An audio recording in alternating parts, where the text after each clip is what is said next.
Do you like extra content? Do you like supporting your favorite creators? Well, do we have good news for you? We have a patron. No, not a Patreon, a patron. What's the difference? Literally nothing, except for the fact that our patron is through Podbean.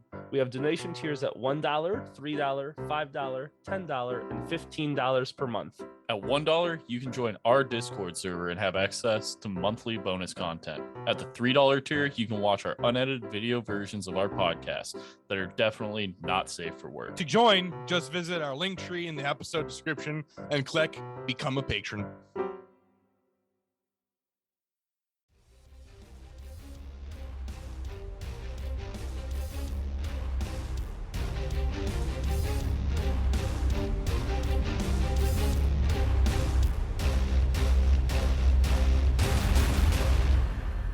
All right, welcome back, everyone, to what is part 2 of the Turpin family.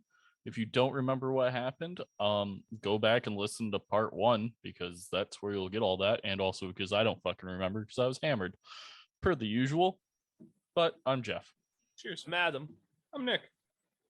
All right, I'm drinking this Bush, and then I grabbed the worst seltzer known to man. It's the Bud Light Festive seltzer ones. Is that the one that tastes like a pine cone? No, this is the cherry cordal. It's a chocolate covered cherry, and it is horrendously bad. Ew. So yeah, we're doing that. So because of the popularity that I brought out with my free sponsorship of Smirnoff pink lemonades, they then created Smirnoff Ice pink lemonade. And Adam is single-handedly responsible for that. I had to get. I am single-handedly responsible for all pink lemonade flavored alcohols. I was gonna say, wait, Tito's is gonna come out with a pink lemonade fucking vodka. Oh, then we'll get fucked up. Can you imagine like a pink lemonade Malort? Why would you know? I want to fucking die. It's just Malort, but it's pink. It has no taste of pink lemonade. It's just normal Malort dyed pink. Like you have like a hint of like sugar in the background. It's like a LaCroix. Someone had a lemon in the room. Yeah. And then they dyed it pink. All right. I'm me. Hi. I am drinking Bud Light next. The zero carbs. Is that the Bud Light? Yeah, it's the Bud Light. I hate that. It's so 80 calories, 4% alcohol, 0 carbs. Actually, not bad. It tastes just like a seltzer. It's just a seltzer. It's a seltzer that like someone thought of a beer 2 doors down. It's not bad. Well, good to know. Yeah, so this episode we're going to be covering after the trial. I hope to God we already covered the trial. If not, we might be coming back and filling that. Okay. So yeah, we're going to be covering the kids when they go into like the foster care and go out into the world now. After the oldest one, I think, is like late 20s at this point. I think like 28 or 29 when the parents get arrested. It was 29. There's 13 for kids. some reason. The youngest one's 2, I think, at the time of the arrest. So obviously some of them are getting put into like foster care and stuff, and the other ones that have no real world skills because they were they were literally locked up in their house. They weren't allowed out. One of the oldest one went to public school for like not even a year. I think it was second grade. Yeah. And then got pulled out because she got made fun of for how she smelt and everything, and which sucks. How was their speech? Do they talk well, or was it no? like... No, it's horrible. It's real bad. When they had the footage in the 2020 of the one girl who ran out to call 911, like her speech patterns were. I mean, they weren't terrible, but they were not good. They were. How old was she when it happened? 13, I think. No, she was 17 when she was the 17-year-old. Yeah. Okay. So the cop she basically asked her, sounded like it sounded like ESL. Basically English second language almost. Yeah, I would say English second language with an American accent. Okay. Oh, that's wild. That would be wild. It's really weird. On the body cam footage of when the cop's talking to her before, like while he's waiting for backup, he asked her, he's like, did you forget to take any medication? She's like, what's medication? He's like, pills. Did you forget to take pills or anything? She's like, I don't know what that means. He's like, And do you know what like Tylenol is? She's like, I've never taken anything like that. And he's like, okay. This is a problem. This is where the English language is very strange. Is like, I understood what she's trying to say. She's saying words that mean what she's trying to say, but there's Just- a wrong word. She's Like, saying she would- phrases. She's saying the definitions to get the word, and, basically. like, and she would use like won't instead of can't. Yeah. Like for a lot of things when Mhm. that it literally makes zero sense, but like you understand that She's using the right words, but the grammar's all wrong. Like they didn't have TV and stuff. They literally Mhm. learned how to talk to each other from like the little amount of homeschooling they got. And like any time that they went out in public, like what they heard, and like like just learning on their own. But Justin Bieber saved their lives, so It's true.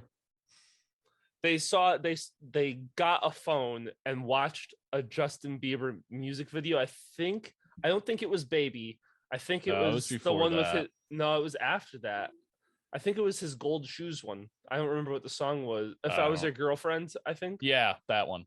And they fell at, like, as every teenage girl did, they fell in love with Justin Bieber, and they realized that the world was so much better outside. Like, if they're having this much fun in this music video, like, what are they doing getting beaten and chained up? So It's like a movie from it's like a fucking Holocaust movie where like someone gets a magazine or something. yeah, and they're like, this is what the real world's like. Well, we need to join the real world. Like, This place fucking sucks. yeah. So yeah, obviously now with their parents in prison and no one knowing anything more because their parents refuse to say anything to this day about it. So yeah, the family basically is split up between I don't know how many of them go to what, but there's a decent amount of them that go into like one foster care family together, and then the other ones get split up. The oldest try to go and like they're kind of like living on their own, but they're still in foster care, so they can kind of be taught how to do stuff in real life because they have no skills for the real world, like none.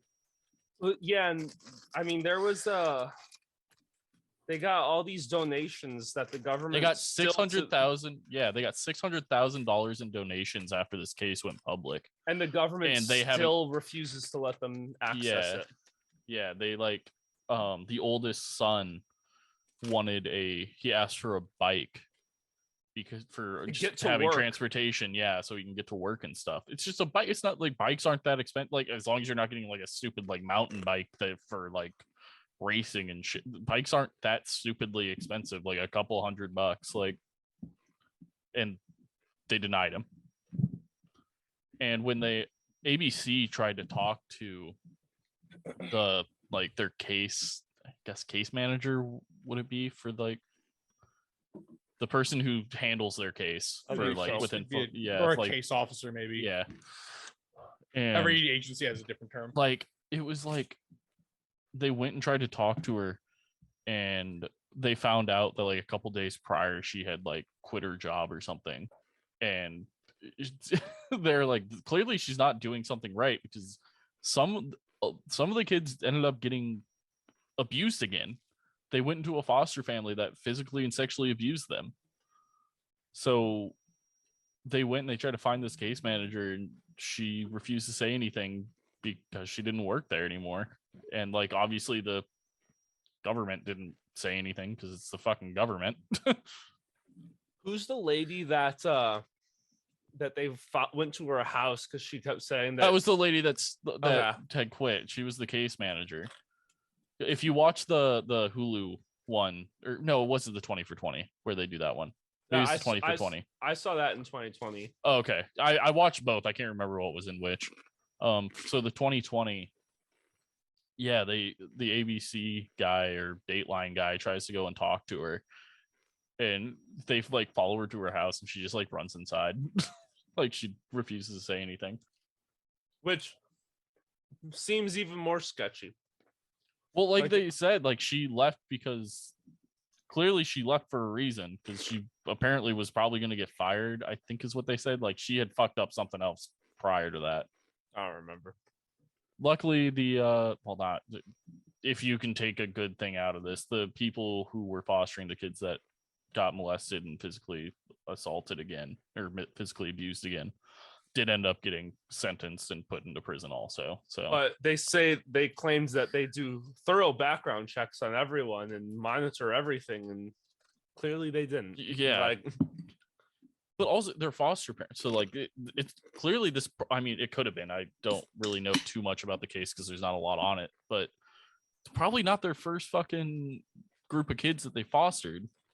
Yeah, it's from the photos. They were like an older couple. So the first like organization that technically was Child Protective Services was in 1875. It was the New York Society for the Prevention of Cruelty to Children, which, if you listen to the series before the Turpin one, which was Albert Fish, that is actually the organization that Detective King was a part of before he caught Albert Fish. I believe it was King. Right. It was that, or it was where the envelope was from. When was that? That he got caught with. 1875, or when was Albert Fish caught? No, when it was founded. 1875. Oh, hold on, I want to see this. So yeah, this is kind of where children started to get, like, I don't know how to word it. This is where like the laws to protect children kind of really started to come into play. Mm-hmm. Like Massachusetts had them back in like the 1600s, kind of, but it's not like the ones we have today. Because I mean, child abuse and stuff back then was pretty common, and I mean, sadly, still is today. Because as early as 1642, Massachusetts had a law that allowed local magistrates to have the authority to remove children from parents who did not train up their children properly. That's quoted from this. What do you see as like in the line for what's child abuse and what's parenting? Okay, well, that's going to be a whole fucking conversation of like, I think you can spank your kids and stuff and like discipline them. I'm but okay I don't with think spanking. you can. I'm not okay with belting. Yeah, no, like there's obviously a fine line, and I don't know. And I think there's a lot of times that things are done on accident, like your kid's fucking horsing around and being an idiot, so you grab them by the arm and like drag them and you yank their arm out or something. Like that's clearly an accident, but but that's where you draw right. That's where like this is supposed to start to play in, where they're supposed to figure out if it was an accident or if this is like a reoccurring thing. Like, does this happen to this kid a lot? Like, is he or she constantly bruised and battered, or sheltered, or belting your children? Child abuse or not? Child abuse. Yeah. Spanking your child. So we all three agree. Child abuse or not? No. Beautiful. We're all on the same page. This might be the only thing we ever really agree on. Spoon is a weird gray area. Sandal, as long as you're Mexican, legal. As long as it has left the grip of the hand, it's illegal. That is now a deadly weapon. Once the chancla leaves the hand, it's now deadly. Oh no! I can make these jokes. I'm Mexican. Fuck off. Oh god! To see that he's Mexican, become a patron. Yeah, really, truly the only way you can tell is from my mustache. Yeah, this is the whitest Mexican I've ever met. That's a lie. Justin's whiter, but so after the New York Society of Prevention of Child Cruelty, by 1922, around 300 non-governmental child protective societies were founded within America. Also, this source that I'm using right now is I found it online. It's actually pretty nice. It's called A Short History of Child Protection in America by John E.B. Myers. So, Jeff, you said that the first DCF version of DCFS was 1875. I would like to point out that the first child labor laws weren't passed until 1916. Federal child labor laws. Okay, but I kind of not this is okay, but the child protective services are more for like within the house protecting the child from Yes, parents. I agree. Yeah. Like I is agree. kind of like where this is. But yeah, no, I mean child labor law is also a big thing, but doesn't Yeah. pertain to what we're talking about, sadly.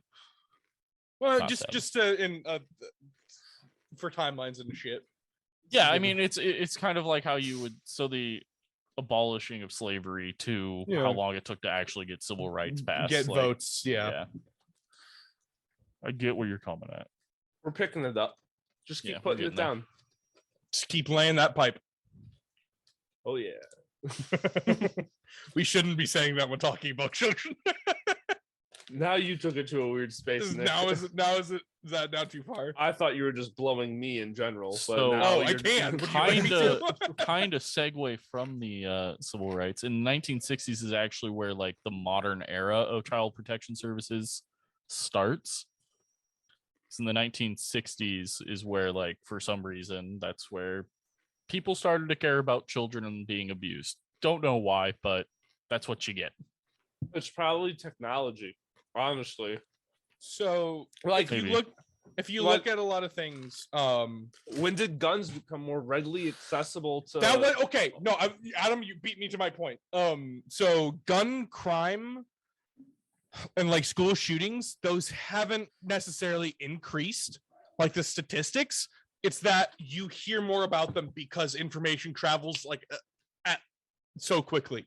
And that began to happen in the 60s with TV becoming more readily available. That's actually kind of what this article is saying. In 1962, there was a pediatrician who wrote a paper about like 9 different children who he found all had subdural hematosis or hematomas, we don't know, and fractures in their arms and legs like later in their life, and kind of piece it together that like it's from child abuse, because like no kid's just gonna break their arm and leg like 8 times. Like, I mean, maybe. I mean, it if happens. you're Tony I guess, Hawk's but kid, yeah, maybe. But yeah. Eventually, you'll learn how to fall, right? Like, eventually, you learn how to brace for it. So yeah, it's kind of like the learning, the information starts to come out, and everyone becomes aware. That's the whole point of like conspiracy theories becoming facts. Like. It's like, well, this, and this, and then all of a sudden, boom, information comes out, and it's like, oh, okay, like shit, this is a thing that's happening. I mean, like, just Jeff, you taking our experience. I say this knowing that it's false, but it's a joke. Concussions didn't exist when we were growing up. Yeah, concussions were invented when we were in high school, and once we started talking about concussions, then all of a sudden we're talking about safety in sports. No one gave a shit before then, just like no one gave a shit about child protection laws before 1960. Like, it wasn't that concussions weren't a thing; it was that no one thought that they led to long-term. Well, that's problems. what I'm saying. Is it was a joke of the and then people started realizing that there's 30-year-old retired NFL players killing themselves and killing their families and stuff because they like, can't even function. Because concussions, like it just, as information and technology keeps getting better. Cyberbullying wasn't a thing. I mean, it happens. It just wasn't a thing when we were kids. So but also, I would like to point out an interesting thing. You said the 60s, so let's call. It was 1962 is when that like little research thing came out.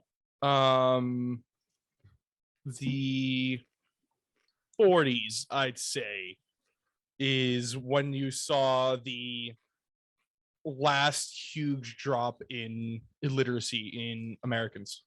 That was the last time you saw the first huge drop in illiteracy. That's so I mean, people are able. The war, them being like, we need to make sure that our youth are smarter. I mean, if you look at the drop before that was 1910. Yeah, so right around the wars, yeah. Mm-hmm. So after each war, they go, "Hey, we gotta the make first sure one would have been before." Yeah, like, World War II didn't start until 14, right? Yeah, that was when we joined. We didn't join until 17 or something. Yeah. Yeah, like you realize that we gotta make sure that our kids know these things, so Mhm. that way our future is protected and we're not running around like chickens with our heads cut off trying to figure this shit out.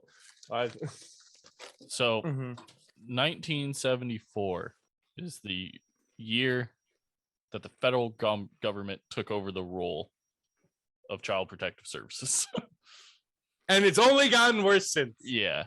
So I guess I'm going Thanks, to kind of feds. stray away from this part now and go into child protection has never been great. We have the orphanages, like with like the Catholics and the nuns beating the shit out of the kids, and Hi. And You I have turned out that. fantastic. you have the halfway houses, right? That's what they were. Those weren't for children. Those were for people who just got out of jail. I thought that's what boarding there's houses private- were. No, halfway houses are for Yeah, halfway is the houses halfway is- between prison and Oh, okay. society. What the fuck's a Oh, boarding A house? boarding house is just where rich people go and store problem children. Yeah, There you go. There are- Boarding houses. there are other orphanages that are Boarding Pri- school. privately owned, like there's Military the- academies. Not academies, but like military schools and Yeah. stuff like that. What's the it's the one All Uh, known to have really bad cases of people leading them that shouldn't lead them, and bad things happening to kids. I think Also happens within the Boy Scouts, and anything that involves youth, because pedophiles always find their way in. I think I know it's the oldest running American orphanage is by Alexander Hamilton's wife, and I think that one's like one of the few good ones out there. He definitely learned that from Hamilton. Oh, 100%. Yeah, they talked about it in Hamilton. Yeah, he definitely That's the learned very end of the play, man. Well, I mean, from here, Nick, you want to talk about the case that you read Yeah. up on that is like a prime example of how So Child Protective Services aren't all that great. this case is of Danielle Crockett. This is in Plain City, Florida. Which, hold on, what are the bets that this is in the Panhandle? I would assume so. Most of Florida is. MapQuest. Why is DuckDuckGo giving me MapQuest? I didn't know that was still a Quest thing. Still exists, yeah. Yeah, didn't know that was still around. Is there no Plain City, Florida? Why are you telling me it's Plain City, Florida when there's no Plain City, Florida? You spelling it right? Yes, it's what? There's two spellings of plane, man. Is it plane or plate? Or not plate, plant. So I see a Plant City, Florida. I want to talk about it. I'm assuming it's Plant City, I want Florida. to talk. Is Nick just dyslexic? And it is 100% in the Panhandle. It is Is it? It is like 20 to 30 miles outside of Tampa. It looks like into the Panhandle. It's not along the water. No, it's not telling me it's the Panhandle. Panhandle's like Tallahassee, Jeff. That's the Panhandle. This is Florida proper. Mine shows it next to Tampa, which is farther than Tallahassee, because Tallahassee's up by the border, you dumbass. Yes, that's not the Panhandle. Tampa isn't the Panhandle. Oh, is it not? Tallahassee's the Panhandle. Oh, weird. Hey, you guys want to Tampa's go the to? Pan. You guys want to go to Jacksonville and see if we can No, survive I a don't day? want to get shot. Thought I'd throw it out there. No, absolutely not. All right, Plant City, Florida, 2005. After this shit show, Jeff learning what the Panhandle is. What a Panhandle is. That's the name. Turpin Part 2. Jeff learns about the Panhandle. Tampa is 100% And the fact that this of the case took pan. place in California, everyone would be very confused. Yeah. Or they would So- just think that I thought California was the Panhandle of America. They both have Disney. Like, it's the same thing. Yeah. All right. So Plant City, Florida, July 13th, 2005. An officer was called to DCFS, and the police were called to a house after a neighbor saw a young girl peeking out under a blanket by a window. The neighbors knew that a mother, her boyfriend, and two older sons lived in the house. When the police arrived, this is Officer. Is it Officer Flo Rideman? No, there's I this is gonna be the fucking- name of the officer. The officer arrived and there was a woman crying in the car. That woman was the DCFS agent who said it was the worst thing she had ever seen in her life. Upon entering the house, the officer rushed immediately out to empty the contents of his stomach. That is spelled PFHOS. Spelled Unfortunately, stomach like that? no, they spelled of his Oh, perfect. This is probably a good article. It's Yeah. probably trustworthy. Yeah, It's probably written by someone in Florida. probably. True. So strong and putrid was the smell coming from the house. When the senior officer went further inside, he saw hundreds and hundreds of cockroaches just roaming on every single surface of the house. There was an overpowering stench coming from the house of animal and human urine and feces. That is not how English works. He noticed the two older boys sitting on the old faded sofa in the living room and a woman who had just wandered outside. The woman appeared normal living under those conditions, like nothing was wrong. The officer pushed past her and strode further into the house, turned the door handle on the small, dark, closed closet-like room. There he saw a small girl living in the dark on a threadbare mattress soiled with dirt, feces, and urine. There was a huge pile of dirty diapers lying there. The girl had insects bite, just everything you'd expect to be horrible with a neglected child. He put the girl on his shoulder and he tried to leave. The mother tried to stop him and she was put under arrest.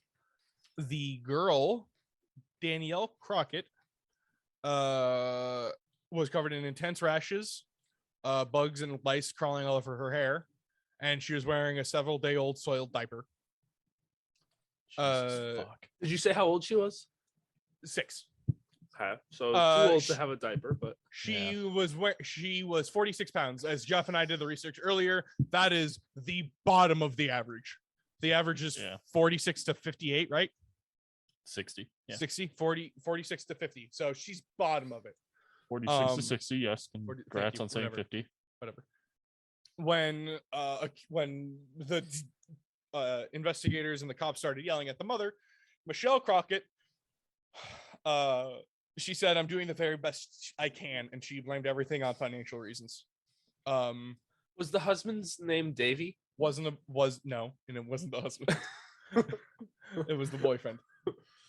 So I mean, like, you also have the case of Gabriel Fernandez that has a whole I think it's a docu-series on Netflix. I don't know if it's a documentary or docu-series, but like that's a whole nother thing where like child protective services and like hospitals never did anything about him coming in with all these beatings and broken bones and stuff, and then he eventually died from one of the beatings. So there's more about Danielle. Despite being 6, the doctors compared Danielle's development to a six-month-old. She didn't eat solid food, but she could feed from a bottle. She wasn't potty trained. She still sucked on her fingers. And when she was brought outside, it literally burned her skin within minutes because she wasn't exposed to any sunlight.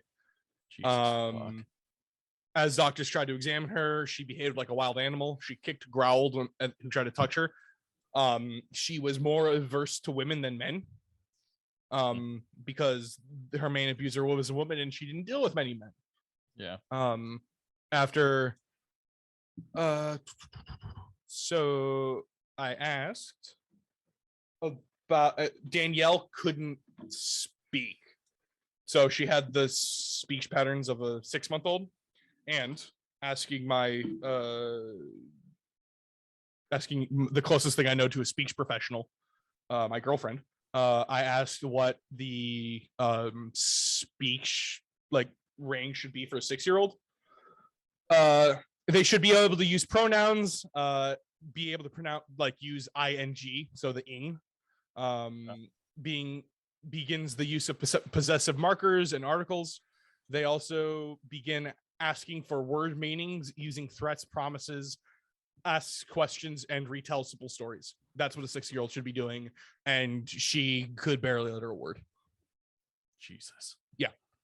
I mean that's basically how the kids were with the Turpin family when they found them too, like the younger ones, like not being able to really talk. But I mean, there's 13 of them, so they kind of at least got a grasp of talking to each other. So, now to the DCFS is awful. Police uncovered that there had previously been DCFS investigations of Michelle Crockett's house in 2002. This was 2007. There were reports that Michelle would go off for long hours to drink with her boyfriend.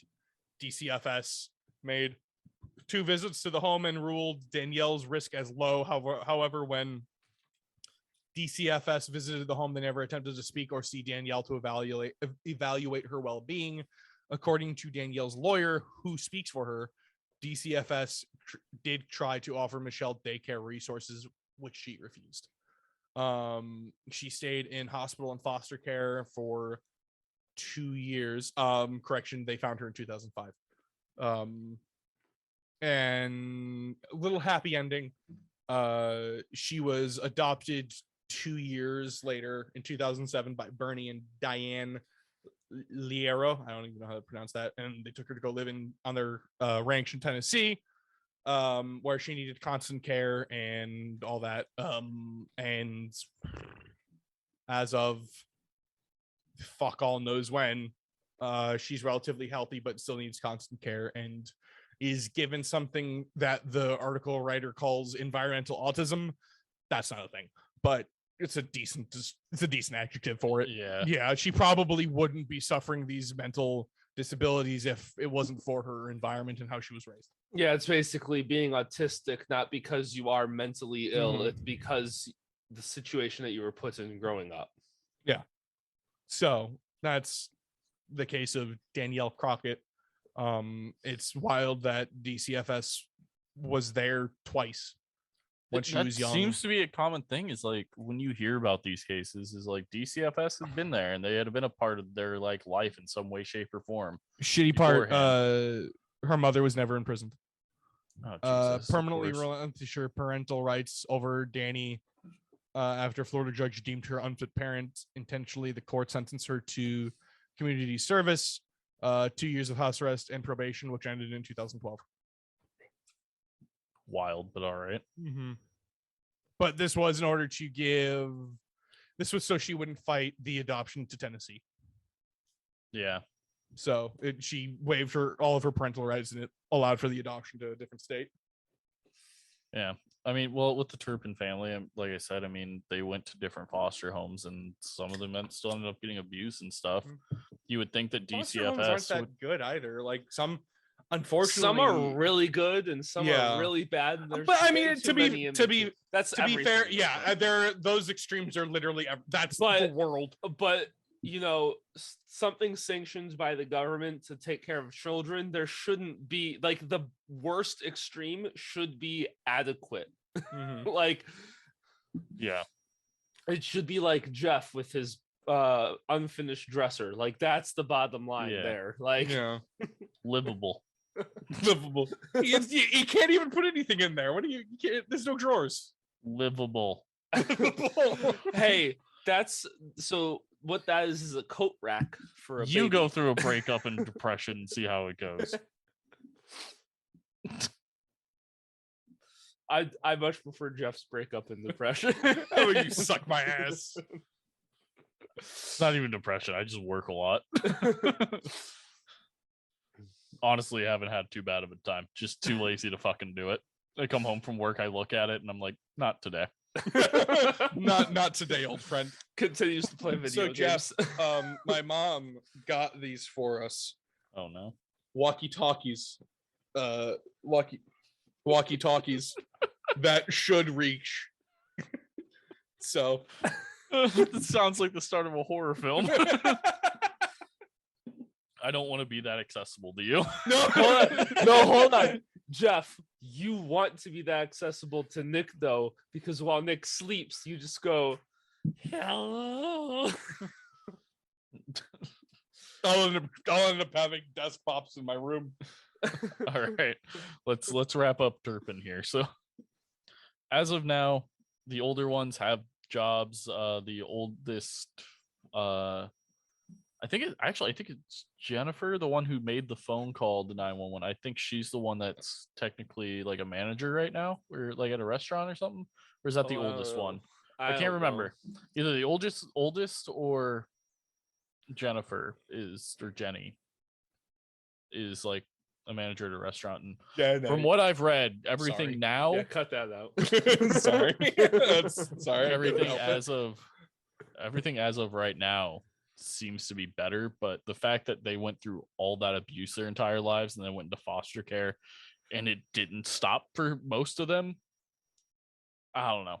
We could do a whole series on just How Garbo child prote- DCFS is. Yeah, just child protective services and how many times they fucked up. But I'm sure we'll cover a case or two in the future. I'm sure we'll cover like Gabriel Fernandez at some point, probably. But there's, I don't know. If each of you is put in charge of DCFS tomorrow, what would your steps be to fix it as fast as possible? Immediately doing background checks on every single foster family. Immediate. We're redoing those. Disband everything on the federal level and funnel all that money into the states on a income, like a state GDP basis. So like West Virginia, the state that has the lowest Nick, GDP the more political way. Yeah, Jeff, the more law enforcement way. So West Virginia, the state like that has the lowest GDP, would receive the most money, and California would get fuck all. I don't know. I mean, that's all I got. I mean, what do you guys got for this entire case? I mean, shit show from the start to the end. I would also like to point out that my plan literally fires myself day one. Yeah. Perfect. I'm not qualified. Fuck that. I barely know what I'm doing, but I think I did better already. Yeah, I've literally fired everyone on the federal level. That's better than anything done in the past 50 years. Yeah, what do you guys? Final thoughts. Let's go. I just gave my final thoughts. That was essentially it. My final Summed it thought is up. also fire Nick immediately. We'll get Hey, on tomorrow's my last day at my current job, so Nice. that. Hey. I've already done that myself. And I can't wait for the episode we do on Allied. Oh no. Jeff is still tied to them. Yeah, sadly. Damn. Soon. One day. One day. One day we'll get there. All right, I guess that's it for our final thoughts that have nothing to do with Gay! All right, well, thank you everyone for listening. I know this was a different part 2, but we were really banking on that there was going to be more. We even had Nick read a whole different fucking case just to fill up time, but I read 2 articles that took me about 15 minutes. That's both articles, not even per article. well, we got through it. We have a lot of fun stuff coming up. Irish assassinations will be the next topic we're going to cover. If you don't know anything about that, tune back in for when that happens. That's going to be probably and a part then 2. we're going to start having some guests on soon for Drunken Jurors, and also definitely check out our normal podcast. Just You Hate to See It, because we have a lot of good, amazing guests coming up for like the next several months for like almost every episode we release. So a lot of good stuff coming out. But go into the description of this episode and you'll find our link tree. You can follow us on all of our social medias there. You can follow us on Podbean, and if you do that, you can become a patron. And if you pay $1 to $3, $5 and up, you get different stuff. The $1 tier, you get you get access to our Discord and the movie podcast, right? That's at the $1. Yep. Yeah. So Adam and I do a fun, funky, and fresh movie review podcast once a month, where Adam gives me a movie that he thinks is either important to media in general, just a really good movie, or a movie that was just absolute fucking shit show firestorm, which luckily I haven't had to watch one of those yet, but I'm sure I will eventually. I don't think for a while, but we'll get there. Yeah, unless I choose wrong. But speaking of that, I'll be on that at some point, maybe. And then Adam, it's a good time because Adam's whole major degree was in film work and stuff, so he has a lot of cool tidbits of information that you might not find everywhere. Yeah, sometimes. We'll hype it up though, all the time. Adam's super smart. No. I was gonna let him have that one, Jeff. Jeez, I was gonna throw him that bone. No, but I mean, outside of that, yeah, I mean, Nick, do your thing. Do your thing. Do the roar. Do the roar. Do the roar. Roar. Nice. Roar.